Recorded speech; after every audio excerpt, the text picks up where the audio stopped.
Hey, everybody, it's Stephen with another Discipleship Group Leader Update. It's Friday afternoon before Labor Day weekend, so you're looking for something to do other than work to pass time. So I'm going to take about 5 minutes and give you a little bit of an update and some quick tips as you guys get started. Next week is probably for many of you your first week. Others, our group is not going to start until the following week, but within the next couple weeks, I know you're going to be getting started. So I just want to give you some tips as you get started, some things to keep in mind. How to start well in your group. Couple of thoughts on that. First of all, between now and when you start, make sure you communicate with all the members of your group before the group gets started to make sure everybody has the details.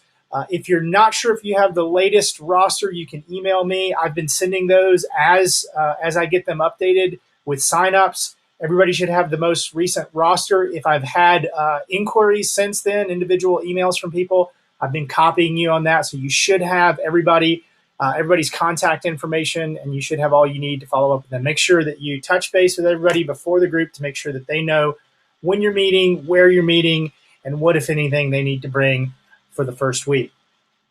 The main thing that I want to get across in our time today is to make sure that over the first couple of weeks of your group, you start relationally. Take time to tell your stories. I can't stress this enough that the best way to start your group well is to take an opportunity to let everyone get to know one another. And to help in that process, I've got a little one-page sheet. I'm sending it out with this email. It's just a little personal story guide. And so it's broken down into sections: parents and siblings, spouse and children, vocation and education, hobbies and interests, and God and church. And it asks questions. And I've used this in groups many times. And for the people who've told their stories before, they don't really need this if they're comfortable with that process. You as leaders should go first to model a level of depth and transparency. I would say shoot for about 15 to 20 minutes if you can on telling your story. And you lead first in transparency and in authenticity, and that will allow people the permission to be able to go. So to go into places that they might not otherwise go with meeting people for the first time. But the goal is to begin sharing something of your life together. So if you're already comfortable with sharing your story, go ahead and do that. For people who aren't, these are some great questions. I've actually seen people go through and just read the questions and answer them. And even that is really helpful, and it helps for people who are nervous in groups and aren't really comfortable about talking. But telling your stories is the best way. It may take you a couple of weeks to get through. I promise it's well worth the time. Before you jump into the study, make sure you take time for everyone to get to know everyone. And as you get started, I want you to be thinking about the flow of the evening. How does your group flow within the evening? So whatever time you're starting, whether it's a midday group, whether it's an evening group, think about your time, the amount of time that you have. Usually somewhere between at least an hour and a half. Sometimes I wouldn't go longer than 2 hours for a group because people's attention span begins to wane. But think about the flow of the evening. And those of you who are time-oriented, you won't have a problem with this. But for those of us who struggle with being able to watch the time, you're going to have to keep an eye on how long you spend in each section. Start the evening light.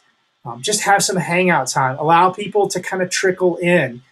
Some of them will be coming right from work or from dinner, so they may show up a couple minutes late. Allowing some relational time on the front end, 10, maybe 15 minutes. For people to just hang out. If you have some snacks, that's a great way for people to just come in and start to feel comfortable, find a place to sit before you start the evening. At some point in the evening, I would encourage you to pray.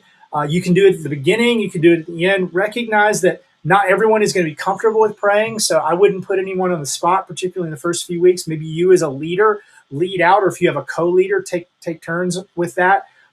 You may want to start by doing a short prayer just to pray for the time.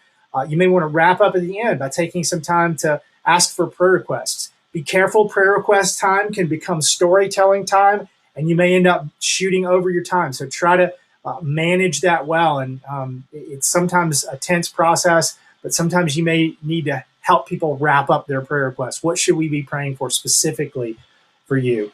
And then lastly, we want to end light as well. In the same way we want to start light, we want to pray together, get into your stories as the kind of main content over these first couple of weeks before you start your study. And then we want to end our time light as well. Give some time for parting conversations as people are kind of heading out the door. Some people are going to As soon as you finish praying, you wrap the evening, they're going to stand up and they're going to say, well, I'll see you guys next time, and they're going to take off. Other people are going to want to hang around for a little bit. So allow a little bit of time. Again, 10 or 15 minutes. Make sure you end with enough time that for people who want to hang out, they have time to do that. The main thing I want to get across is that groups will function best when there is a bedrock of relational trust. And there's just no way to fast forward through that. So take some time at the beginning of your group to make sure that you tell stories and begin that process of connecting relationally. Hope you guys have a great Labor Day weekend, and we'll be back in touch with more resources soon.